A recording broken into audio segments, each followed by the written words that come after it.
जय हिंद बच्चों। आज से हम लोग क्लास 10 का मैथ जो वीवीए ऑब्जेक्टिव क्वेश्चन हो उसको हम लोग देखेंगे। इसमें हम प्रयास करेंगे कि क्वेश्चन के साथ साथ इससे जितने भी संबंधित जो भी ऑब्जेक्टिव बनेगा मैं बताने का प्रयास करूंगा। आइए बच्चे हम शुरू करते हैं। अगर वीडियो अच्छा लगे तभी अपने दोस्तों के साथ शेयर कीजिएगा, क्योंकि जो भी चीज़ आपके लिए फायदा होगा उसी का आप लोग फॉलो कीजिएगा। ठीक है, आइए दोस्तों हम लोग शुरू करते हैं। फर्स्ट क्वेश्चन देखते हैं कि क्या कहता है। फर्स्ट क्वेश्चन में कहता है बच्चे कि सअभाज्य संख्याओं का मासा कितना होता है। तो बच्चे याद रखिएगा, जहां भी आपको देखने को मिलेगा कि सहअभाज्य क्या देखने को मिलेगा, तो सअभाज्य संख्या, तो सअभाज्य संख्या का एचसीएफ जो होता है बच्चे वो हमेशा कितना होता है, तो एक होता है। कितना होता है बच्चे याद रखिएगा, तो हमेशा एक होता है। तो एक का करेक्ट आंसर हो जाएंगे, वो हो जाएंगे बी हो जाएंगे। आगे देखते हैं दोस्तों क्वेश्चन नंबर 2। क्वेश्चन नंबर 2 क्या कहता है वो ध्यान से देखिएगा।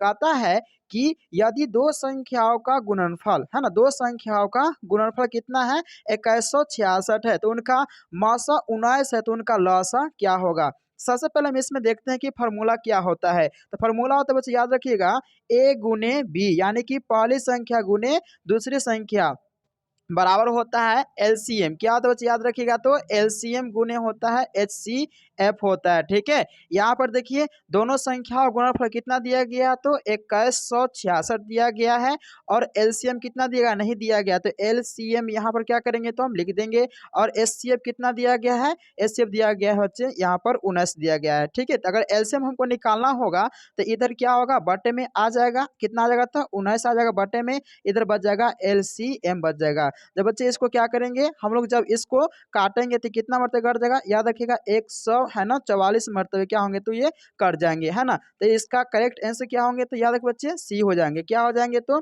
इसका करेक्ट आंसर जो हो जाएंगे बच्चे याद रखिएगा वो सी हो जाएंगे। ठीक है, यानी कि फॉर्मूला याद रखिएगा, पहली संख्या गुने दूसरी संख्या बराबर क्या होता है, लस गुने मौसा। तो दो का करेक्ट आंसर होगा सी हो जाएंगे। आगे देखिए ध्यान से बच्चे क्वेश्चन नंबर 3। क्वेश्चन नंबर 3 में क्या कहता है, क्योंकि मैथ है बच्चे, मैथ को समझ करके पढ़ना पड़ता है। रट्टा मारने से मैथ में आप कभी भी कामयाब जिंदगी में नहीं हो सकते हैं। ठीक है, इसीलिए मैथ को समझ के पढ़िए। 3वें क्वेश्चन का कहता है कि यदि ए बराबर इतना है, ठीक है, और बी बराबर इतना है, तो इसका लॉस है, यानी कि ए और है ना गुने क्या करना है, तो बी निकालना है। ठीक है, इस क्वेश्चन को देखिए ध्यान से बच्चे, है ना। ए बराबर कितना दिया गया, पहले यहाँ पर लिख देते हैं। ए बराबर दिया गया है ना, 2 के पावर 3 दिया गया है, गुने क्या 3 दिया गया है, और क्या दिया 5 दे दिया। ठीक है, बी बराबर क्या दे दिया है, ध्यान से देखिए बच्चे, बी बराबर 2 के पावर 4 दे दिया है ना, 5 दे दिया, गुने कितना दिया है, तो 7 दे दिया है। फिर क्या कहता है, ए और बी दिया है, लौसा भी है ना, लौसा ए और बी कहता है ज्ञात करने के लिए। तो देखिए ध्यान से बच्चे, इसका हम लोग लौसा ज्ञात करते हैं। तो लौसा ज्ञात करने के लिए सबसे पहले आप समझना होगा कि सबसे अधिकतम है ना, लौसा जैसे आपको निकालना होगा, अगर एलसीएम निकालना होगा बच्चे, तो सबसे अधिकतम पावर को देखते हैं। क्या देखते हैं, सबसे अधिकतम पावर। तो यहाँ लिखेंगे है ना कि अधिकतम, क्या लिखेंगे, अधिकतम घात। क्या लिखेंगे बच्चे, अधिकतम घात। बताइए तो अधिकतम घात कौन होगा इसमें, तो 2 का अधिकतम घात होगा, 2 के पावर कितना होगा, 4 हो जाएगा, है ना, गुने फिर क्या होगा, इसका पावर कितना हो जाएगा बच्चे बता दीजिए। तो इसका अधिकतम यानी 3 का होगा, तो 3 का 1 ही है। उसके बाद गुने, उसके बाद क्या बता दीजिए बच्चे, 5 के पावर क्या होंगे, तो 1 ही होंगे। उसके बाद क्या अधिकतम 7 का पावर 7 ही होंगे। ठीक है, क्या होंगे बच्चे याद रखिए, तो 7 ही होंगे। यानी कि सबको आप गुना कीजिए, तो सबको गुना कीजिएगा तो इसका करेक्ट आंसर जो आ जाएगा बच्चे वह 1680 आ जाएंगे। कितना आ जाएंगे, तो 1680। यानी कि इसमें समझने वाली बात क्या है वो ध्यान से देखिएगा, कि अगर आपको पहली संख्या दे दिया और दूसरी संख्या दे दिया, ठीक है, तो पहली संख्या और दूसरी संख्या दे दिया है ना, और इसमें एक दे दिया आपको क्या एचसीएफ, तो कहा एलसीएम निकालने के लिए। तो एलसीएम निकालने के लिए फॉर्मूला हमेशा याद रखिएगा, जो सबसे ज्यादा अधिकतम घात वाला होगा। ठीक है, देखिए इसका गुणनखंड किया है ना, तो 2 का अधिकतम घात कितना है, 4 है। 5 का अधिकतम घात कितना है, तो 1 है। 3 का अधिकतम घात कितना है, तो 1 है। 7 का अधिकतम घात कितना है, तो 1 है। जो अधिकतम घात होगा बच्चे उसी को आप गुना कर दीजिएगा तो एलसीएम निकल जाएगा, और जो न्यूनतम घात होगा बच्चे उससे गुना कीजिएगा तो आपका क्या निकल जाएगा, याद रखिएगा, तो एचसीएफ निकल जाएगा। ठीक है, जिसका करेक्ट आंसर 1680। 1680 कहाँ देखिए ध्यान से, तो इसका करेक्ट आंसर हो जाएगा डी होगा। क्या होगा बच्चे, डी हो जाएंगे। ठीक है, आगे देखिए ध्यान से, अगले क्वेश्चन की तरफ बढ़ते हैं। Question number 4। क्वेश्चन नंबर 4 में क्या कहता है कि यदि m एक धनात्मक पूर्णांक है, क्या बच्चे, यदि m एक धनात्मक पूर्णांक है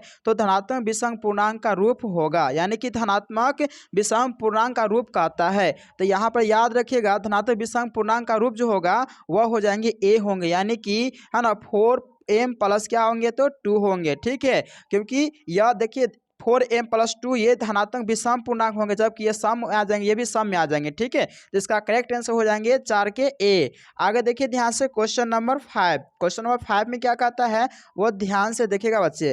कहता है कि निम्नलिखित में कौन सी अभाज्य संख्या है, जो निम्न मतलब नीचे दिया गया, निम्न मतलब क्या होता है बच्चे तो नीचे दिया गया है, ठीक है। निम्न से कौन सा अभाज्य संख्या है, यानी कि अभाज्य संख्या हम सबसे पहले देख लेते बच्चे। अगर आपको याद नहीं होगा अभाज्य संख्या तो फिर आप नहीं बना सकते, ठीक है। अभाज्य संख्या किसे कहते हैं, प्राइम नंबर किसको बोलते हैं, तो वैसा संख्या है ना जो एक और स्वयं को छोड़ करके, क्या है तो एक और स्वयं को छोड़ करके अन्य किसी संख्या से भाग नहीं लगे, अन्य किसी संख्या से भाग नहीं लगे। यानी कि अगर 13 है, मान लीजिए कि मान लो कि यहाँ पर 27 है, ठीक है। तो 27 जो है वो एक से तो भाग लग ही जाएगा, है ना, इसलिए कहता है एक से भाग लग जाएगा और 27 से भाग लग जाएंगे। तो यहाँ क्वेश्चन में क्या कहता है कि एक और स्वयं को इसको छोड़ करके, ठीक है, अन्य किसी संख्या से अगर भाग नहीं लगता है तो बच्चों उसको बोलेंगे अभाज्य संख्या। और एक और इस स्वयं को छोड़ करके, है ना, किसी संख्या से अगर भाग लग जाए तो उसे भाज्य संख्या कहते हैं। 27 बताइए एक कट रहा है, 35 बताइए ये भी कट रहा है, 13 बताइए 13 नहीं कट रहा है, 13 जो है वह किसी भी संख्या से नहीं कटता है, इसलिए इसका करेक्ट आंसर जो हो जाएंगे बच्चे याद रखिएगा वो हो जाएंगे 13। क्या हो जाएंगे तो 13 हो जाएंगे। आगे देखते ध्यान से क्वेश्चन नंबर 6। क्वेश्चन नंबर 6 में कहता है कि निम्नलिखित में से कौन सा अपरिमेय संख्या है। देखिए ध्यान से बच्चे, अपरिमेय संख्या का मतलब जिसे p बटा q के रूप में लिखा नहीं जाता है, ठीक है। जहां पर q बराबर नॉट इक्वल टू क्या होंगे तो 0 हो जाएंगे, ठीक है। यानी p बटा q के रूप में लिखा नहीं जाना चाहिए, ठीक है। यानी कि देखिए ध्यान से अगर रूट की बात करें तो रूट में जो भी आएगा हम रूट में क्या लिख सकते हैं, रूट में अगर मान ली 2 लिख दिए ये भी क्या अपरिमेय संख्या हो गया, रूट में अगर हम 3 लिख दिए ये भी अपरिमेय संख्या, रूट में अगर 5 लिख दिए ये भी क्या है तो अपरिमेय संख्या है, ठीक है। तो जितने भी 2 3 5 जितने भी क्या है तो इसका हम फॉर्मूला लिख सकते हैं। इसके अंदर अभाज्य संख्या जो भी मतलब आएंगे इसके अंदर रूट अभाज्य क्या होंगे तो रूट अभाज्य, यानी रूट के अंदर जितने भी अभाज्य संख्या आएंगे वो सारा का सारा क्या कहलाएंगे तो अपरिमेय संख्या कहलाएंगे। पहला देखिए ध्यान से बच्चे, रूट क्या है तो 17 है, तो रूट 17 का गुणनखंड कीजिए तो नहीं हो पाएगा। रूट 4 का गुणनखंड कीजिए तो क्या हो जाएगा बताइए, है ना, इसका हो जाएगा है ना 2 गुने 2 क्या हो जाएंगे तो 2 गुने 2 हो जाएंगे। इसका क्या हो जाएंगे बता दीजिए तो 100 गुने 100 हो जाएंगे, और इसका भी 4 निकलेगा, इसका भी 5 निकलेगा। तो यहाँ पर इसका करेक्ट आंसर जो हो जाएंगे है ना वो हो जाएंगे ए, यानी कि रूट 17 क्या हो जाएंगे तो रूट 17, ठीक है। बच्चे हम एक क्वेश्चन पर ज़्यादा समय दे रहे हैं क्योंकि आपको एक क्वेश्चन कंप्लीट होते होते इससे बहुत सारा आपका ऑब्जेक्टिव क्वेश्चन सॉल्व हो जाएंगे, ठीक है। इसलिए आप लोग ध्यान से देखिएगा, है ना। आगे देखिए ध्यान से बच्चे, अगला क्वेश्चन कहता है क्वेश्चन नंबर 7 में क्या कहता है वो ध्यान से देखिएगा। 144 के अभाज्य गुणनखंड 2 के घात बताना है। तो सबसे पहले आपको क्या कर लेना है, 144 का क्या करना है गुणनखंड करना है। 2 से लगाइए कितना होगा 7 और 2 हो जाएंगे, फिर 2 से लगाएंगे तो कितना होगा बच्चे, इक्या 3 दूना 6 और 6 दूनी 12 36 हो जाएंगे। 2 से लगाइए तो कितना हो गया 18 दूनी 36 हो जाएंगे, ठीक है। 18 बच्चे 2 से लगाइए तो कितना हो जाएंगे तो ये हो जाएंगे 9, फिर 2 से लगाइए 2 से नहीं लगेगा बच्चे 3 से लगेगा। यहाँ क्वेश्चन क्या पूछा है 44 के अभाज्य गुणन 2 के घात पूछा है ना, तो 2 कितना 1 2 3 4, यानी कि 2 के पर कितना हो जाएंगे 4, यानी 2 का ही पूरा पूछा है, ठीक है। यानी 2 का घात कितना यानी कि 4, तो क्या होगा 1 2 3 4, तो 4 इसमें कौन होगा, तो यहाँ करेक्ट आंसर इसका क्या होगा बच्चे याद रखिएगा वो हो जाएंगे सी। क्या हो जाएंगे बच्चे, है ना, याद रखिएगा इसका करेक्ट आंसर जो हो जाएंगे वो हो जाएंगे बच्चे सी हो जाएंगे, ठीक है। अगला देखते हैं ध्यान से क्वेश्चन नंबर अगले की तरफ बढ़ते क्वेश्चन नंबर क्या कहता है ना, इसका क्या हो जाएंगे तो सी 4 हो जाएंगे। अगला क्वेश्चन कहता है कि निम्नांकित में कौन सा परिमेय है। देखिए ध्यान से, फिर आ गया परिमेय संख्या कि निम्न में से कौन परिमेय संख्या है। परिमेय संख्या किसे कहेंगे बच्चे, जिसे हम लोग p बटा q के रूप में लिखते हैं। किस में लिखते हैं तो p बटा q के रूप में लिखते हैं, जहां q बराबर नॉट इक्वल टू 0, यानी q बराबर 0 नहीं होना चाहिए, ठीक है, नीचे 0 नहीं होना चाहिए, वो क्या कहलाएंगे तो परिमेय संख्या। पहला ऑप्शन देखिए ध्यान से, पहला ऑप्शन 1 बटा कितना 144 का वर्ग निकलता है, यानी इसका मान कितना हो गया, इसका मान हो जाएगा 1/12, यानी कि पिवोटा के ग्रुप में है तो यह परिमेय संख्या है। उसके बाद देखिए ध्यान से, ये देखिए ध्यान से, ये है ना, सुना सुना कर जाएगा, ये नहीं परिमेय संख्या, ये भी परिमेय संख्या नहीं होंगे, ये भी परिमेय संख्या नहीं होंगे, यानी कि इसका करेक्ट आंसर हो जाएंगे वो क्या हो जाएंगे बता दिए। तो इसका करेक्ट आंसर रूट अंडर 1 कितना 144। ठीक है, आपको फंसाने के लिए एग्जामिनर क्या करता है, रूट चढ़ा देता है, मगर आपको फंसना नहीं है,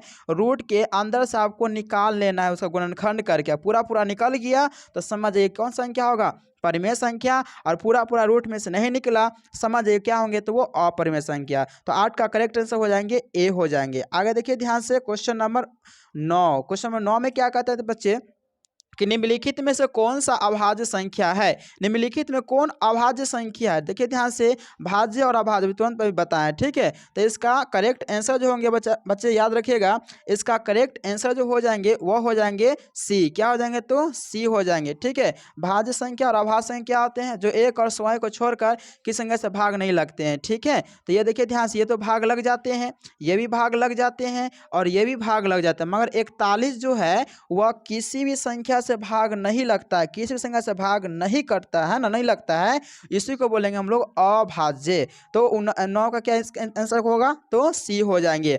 आगे देखिए ध्यान से बच्चे क्वेश्चन नंबर 10, क्वेश्चन नंबर 10 में क्या कहता है वो ध्यान से देखिएगा।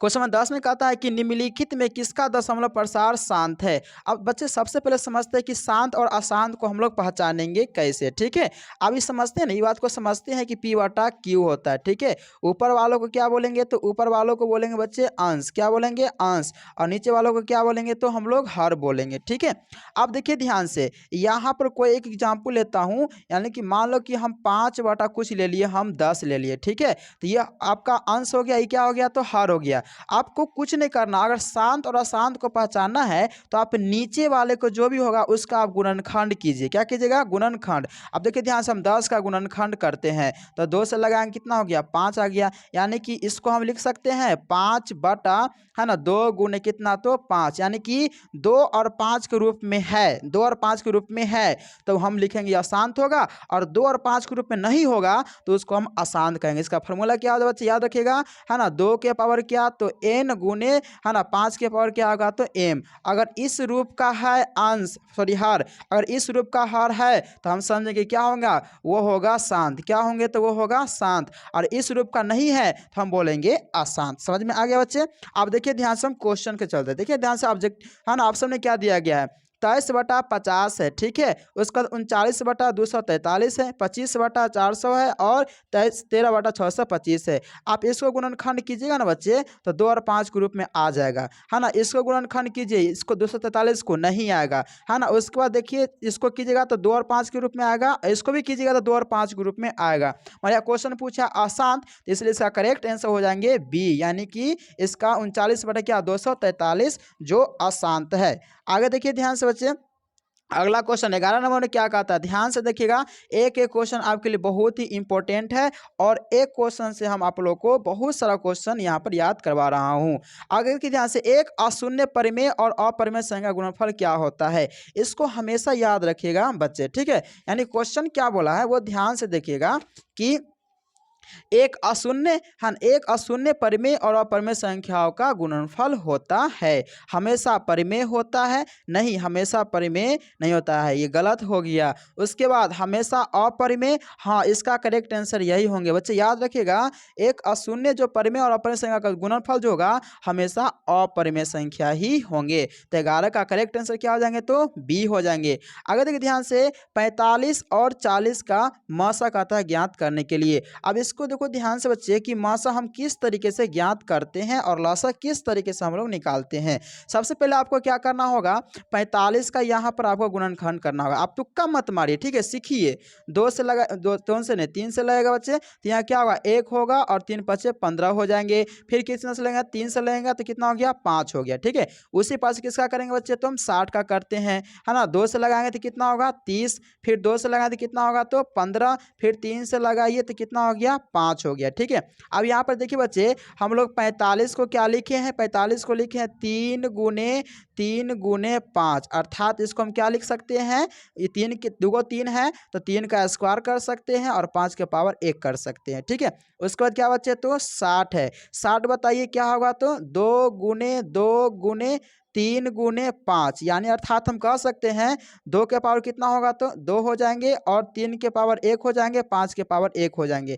अब आपको से क्या पूछा है, यहाँ पर मौसा पूछा है ना, तो मौसा देखिए सबसे कम घात वाला कौन है, जो सबसे कम घात वाला, देखिए 2 का सबसे कम घात कौन है ही नहीं, यहाँ पर दो का सबसे है ना कम घात वाला जो भी होगा वो क्या हो जाएगा तो आपका मतलब मौसा निकलेगा, यानी कि 5 के घात 1 है, कम घात वाला ही है, 3 के पावर 1 ये कम घात वाला है, यानी कि 5 से कितना हो जाएंगे तो 15 हो जाएंगे, कितना होंगे बच्चे तो 15 हो जाएंगे। तो इसका करेक्ट आंसर क्या होंगे तो डी, यानी कि 45 और 60 का मौसा कितना हो जाएंगे तो डी हो जाएंगे। ठीक है, आगे देखिए ध्यान से क्वेश्चन नंबर अगला है ना, क्वेश्चन में क्या कहता है आगे 13 में क्या कहता है बच्चे, ध्यान से देखिएगा। क्वेश्चन नंबर 13 में कहता है कि पाई/3 है, पाई/3 कौन संख्या है, तो याद रखिए बच्चे पाई/3 जो है वह हमेशा जो होगा वो अपरिमेय संख्या होंगे, क्या होंगे तो अपरिमेय संख्या होंगे। आगे देखिए क्वेश्चन नंबर है ना क्या कहता है 14 में, यदि fx x3 - 5x + 2x + 2 तो f1 का मान कितना होगा। देखिए बच्चे यहाँ पर आपको f1 यानी कि x का मान यहाँ पर क्या किया है तो दे दिया है, तो जहाँ जहाँ आप क्या होंगे कि जहाँ जहाँ क्या होंगे है ना ये एक्स होंगे वहाँ पर क्या डालेंगे 1 डालेंगे, तो एक ही हो जाएंगे, 1 का स्क्वायर 5 हो जाएंगे। ठीक है, फिर उसके बाद 2 ही हो जाएंगे, फिर उसका प्लस क्या होंगे तो 2 हो जाएंगे, क्या होंगे तो 2। अब सबको जोड़ दिए 5 और 2 7 और 2 9 और एक कितना हो जाएंगे तो सॉरी यहाँ पर माइनस है बच्चे, ध्यान रखिए यहाँ पर क्या है इतना तो माइनस है, यानी कि 2 दूनी कितना हो जाएंगे 4 और 1 5, 5 - 5 कितना हो जाएंगे तो 0, यानी इसका करेक्ट आंसर क्या होंगे तो 14 का करेक्ट आंसर हो जाएंगे ए, यानी कि 14 का 0 आंसर हो जाएंगे। आगे देखिए ध्यान से क्वेश्चन नंबर 15, क्वेश्चन नंबर 15 में क्या कहता है बच्चे कि 0.7 ये क्या है तो रैकरिंग, याद रखिए क्या है तो रैकरिंग है। ठीक है, जिसको बार बोला जाता है, जो इसका मतलब यही होता है 0 पॉइंट, बच्चे ध्यान दीजिएगा 0 पॉइंट है ना 7 के बाद रैकरिंग है, इसका मतलब यह हुआ कि 0 पॉइंट है ना 7 7 7 7 जिंदगी भर है ना 7 7 क्या होगा बढ़ते रहेगा, कभी खत्म होगा ही नहीं। अब बताइए इसको हम परिमेय के रूप में लिखेंगे कि नहीं लिखेंगे, लिख सकते हैं। ठीक है, ये पिवट के रूप में लिखा सकता है, मगर याद रखिएगा यहाँ पर 0.7 पे ए पर रैकरिंग है, तो बस स्पष्ट ट्रिक देखिए समझिए, ए पर रैकरिंग है ना तो इसके हर में देखिए नीचे में किसका एक ही 9 है, तो इसका 1 9, इसका 9 0 है, 9 9 है, तो ए पर रैकरिंग तो समझिए नीचे 1 9 है, तो इसका आंसर यही होगा, यानी कि 7 बटा क्या होंगे बच्चे तो 7/9 इसका करेक्ट आंसर हो जाएंगे। ये ट्रिक है पकड़ने का, ठीक है, आप ऐसे से पकड़ सकते हैं। आगे देखिए ध्यान से बच्चे, अगला क्वेश्चन नंबर क्या है तो 16, क्वेश्चन नंबर 16 में क्या कहते हैं बच्चे ध्यान से देखिएगा, यानी कि 8 के पावर 0 है, 2 के पावर 0 है। अब बच्चे याद रखिएगा किसी के पावर अगर 0 रहे, किसी के पावर क्या रहे तो 0 रहे, तो उसका वैल्यू कितना होता है तो 1 होता है, या 8 के पावर कितना है तो 0, वैल्यू कितना होगा 1, 2 के पावर कितना 0 तो वैल्यू कितना होगा 1, दोनों का गुणनफल का था 1 गुने 1 बराबर क्या होगा, इसका रिजल्ट तो 1 होगा, यानी कि इसका करेक्ट आंसर क्या हो जाएंगे तो बी हो जाएंगे। ठीक है, आगे देखिए ध्यान से अगला क्वेश्चन, क्वेश्चन नंबर 17 में क्या कहता है वो ध्यान से देखिएगा। क्वेश्चन नंबर 17 में कहता है कि यदि ए और बी अभाज्य संख्या है, ध्यान देखिए बच्चे ए और बी क्या है तो अभाज्य संख्या, तो ए और बी का लसा क्या होगा, यानी कि ए बी का है ना लसा, यानी कि एलसीएम क्या पूछता है बच्चे तो एलसीएम क्या होगा। ध्यान दीजिएगा है ना 17 का जो होगा आंसर वो करेक्ट होगा, लसा गुना हो जाएगा ना, तो इसका करेक्ट आंसर हो जाएंगे ए गुने बी, क्या हो जाएंगे तो ए गुने बी होंगे। ठीक है, आगे देखिए ध्यान से अगला क्वेश्चन है 18, 18 क्वेश्चन में क्या कहता है बच्चे ध्यान से देखिएगा कि निम्नलिखित में से कौन अभाज्य संख्या है, जो नीचे दिया गया, देखिए आप यहाँ पर से आप आराम से मार सकते हैं, पहले कंसेप्ट को समझ लिए। अभाज्य संख्या किसे कहते हैं, जो एक और स्वयं को छोड़कर किसी संख्या से भाग नहीं लगे, 15 कट रहा है, 23 किसी संख्या से नहीं कटता है ना, 23 किसी से नहीं कटता, इसका करेक्ट आंसर क्या होगा तो इसका 23 होगा, यह अभाज्य संख्या होंगे। ठीक है, आगे देखिए ध्यान से क्वेश्चन नंबर अगला कहता है कि 19 में क्या कहता है कि निम्नलिखित में से कौन परिमेय संख्या है, तो बताइए इनमें से कौन परिमेय संख्या है, तो इसका मतलब आप उल्टा समझिए, परिमेय संख्या कहता है कौन है तो आप अपरिमेय संख्या खोजिए, 3 गो अपरिमेय संख्या खोज लीजिए। ये देखिए ये क्या है तो ये अपरिमेय संख्या है, ये भी क्या है तो अपरिमेय संख्या है, और उसका ये देखिए ये क्या है ये भी अपरिमेय संख्या है, तो बच गया क्या ये बच गया, मगर देखिए ध्यान से रूट में चला तो रूट से रूट क्या होगा कट जाएगा, बचेगा कितना तो यहाँ बच जाएगा आपका 2 बच जाएगा। ठीक है, इसलिए इसका करेक्ट आंसर क्या होंगे तो 19 का हो जाएगा बच्चे, याद रखिएगा तो सी। 19 का आंसर क्या होंगे तो सी हो जाएंगे। आगे देखिए ध्यान से बच्चे, क्वेश्चन नंबर 20। क्वेश्चन नंबर 20 में क्या कहता है कि यदि 65 और 117, 65 और 117 का मौसा है ना इतना है के रूप में है, तो एम का मान क्या होंगे, है ना। अब देखिए ध्यान से बच्चे, इसका एम का मान जो होंगे वह हो जाएंगे, याद रखिएगा 2 हो जाएंगे। क्या हो जाएंगे तो इसका आंसर 2 हो जाएंगे, ठीक है। आगे देखिए ध्यान से, हाँ अगला अगला क्वेश्चन जो बच्चे है 21 से जो है हम अगले वीडियो में इसका पार्ट 1, यह वीडियो बच्चे पार्ट 1 होंगे, ठीक है। और पार्ट 2 में, है ना, पार्ट 2 में जो है यहाँ 21 से मैं आगे आप लोगों को क्या करूँगा तो बताऊँगा। अगर बच्चे मैंने शुरू में ही बताया है कि अगर वीडियो अगर अच्छा लगे तो दोस्तों के साथ शेयर कीजिएगा, है ना। और ये चैनल को, सक्सेस बोर्ड जो चैनल है उसको सब्सक्राइब कीजिएगा और नोटिफिकेशन को ऑल कर लीजिएगा, ताकि आने वाला प्रत्येक वीडियो आपको पता चलता रहे। तब तक के लिए जय हिंद।